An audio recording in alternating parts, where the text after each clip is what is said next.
আমি বলে দিলাম, স্পষ্ট ভাষায় বলে দিলাম, যদি বাংলার জমিনে আবার কোন নাস্তিক জন্ম নিয়ে ইসলাম এবং ইসলামের বিরুদ্ধে কথা বলার চেষ্টা করে, সেই নাস্তিকের কালো হাত ভেঙে দেবো ইনশাআল্লাহ। আমাকে দুর্বল মনে হতে পারে, এদেশের সব মুসলমান দুর্বল নয়।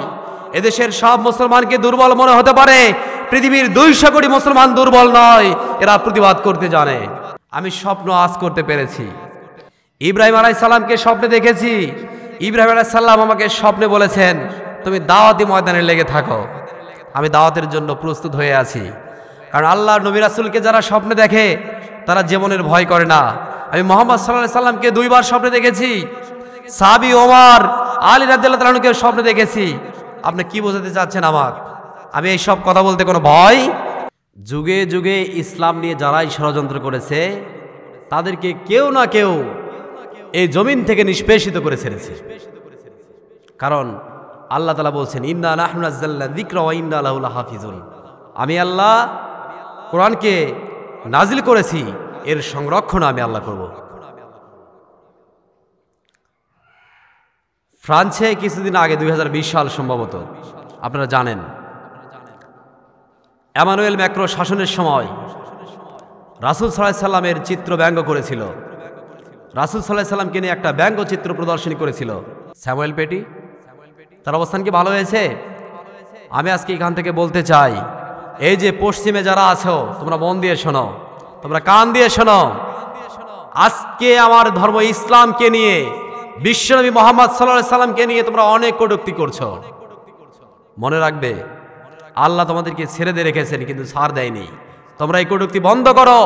আমার প্রাণ প্রিয় নবী মুহাম্মদ সাল্লাল্লাহু আলাইহি সাল্লামকে গাল পাড়া বন্ধ করে দাও। এছাড়া তোমাদের পরিস্থিতিও খুব একটা ভালো হবে না। বলে দিলাম, হুঁশিয়ার করে দিলাম। এই ফেসবুকে দেখতেছিলাম কয়েকদিন হচ্ছে কয়েকজন কুলাঙ্গার, আমি বলবো যারা মুহাম্মদ সাল্লাল্লাহু আলাইহি সাল্লামকে গাল দেয় তাদের কোনো ধর্ম পরিচয় নেই।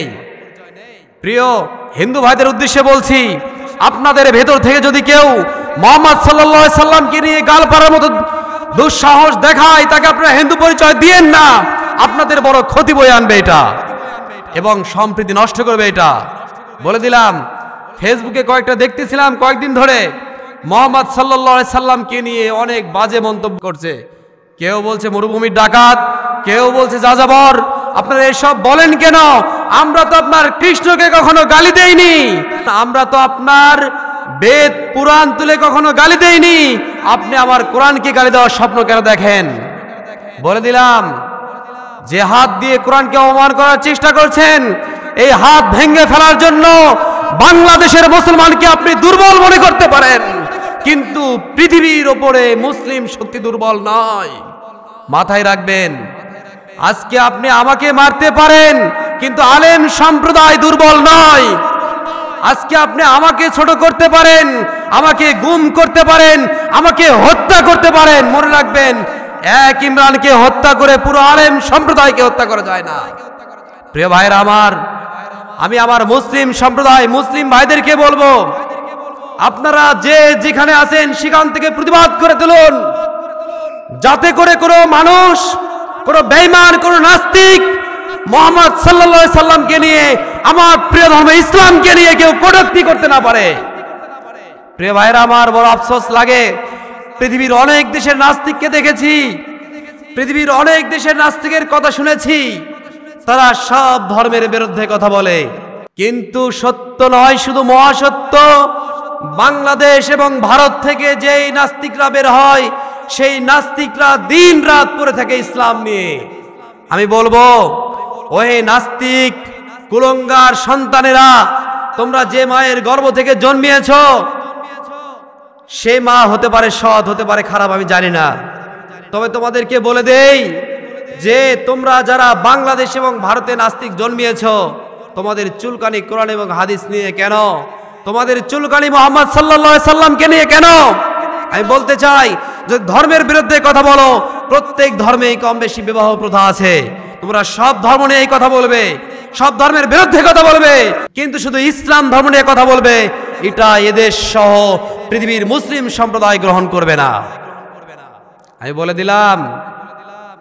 দিলাম, স্পষ্ট ভাষায় বলে দিলাম, যদি বাংলার জমিনে আবার কোন নাস্তিক জন্ম নিয়ে ইসলাম এবং ইসলামের বিরুদ্ধে কথা বলার চেষ্টা করে, সেই নাস্তিকের কালো হাত ভেঙে দেবো ইনশাআল্লাহ। আমাকে দুর্বল মনে হতে পারে, এদেশের সব মুসলমান দুর্বল নয়।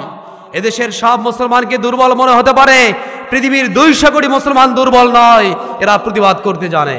প্রিয় ভাইরা আমার, আজকে যারা আমাদের দুর্বলতা দেখে আমাদেরকে নিছক দুর্বল ভাবছেন, আমরা তাদেরকে হুঁশিয়ার করে দিচ্ছি, সাবধান করে দিচ্ছি, আমরা দুর্বল নই, আমরা প্রতিবাদ করতে জানি, আমরা প্রতিবাদ করতে জানি। ভোলানাথ তোমাদের পূর্বের নাস্তিক, ভোলানাথ ওই নাস্তিকের দল, তোমরা মনোযোগ দিয়ে শোনো, তোমরাও ভালো করে শোনো। ভোলানাথ তোমার চেয়ে বড় নাস্তিক ছিল।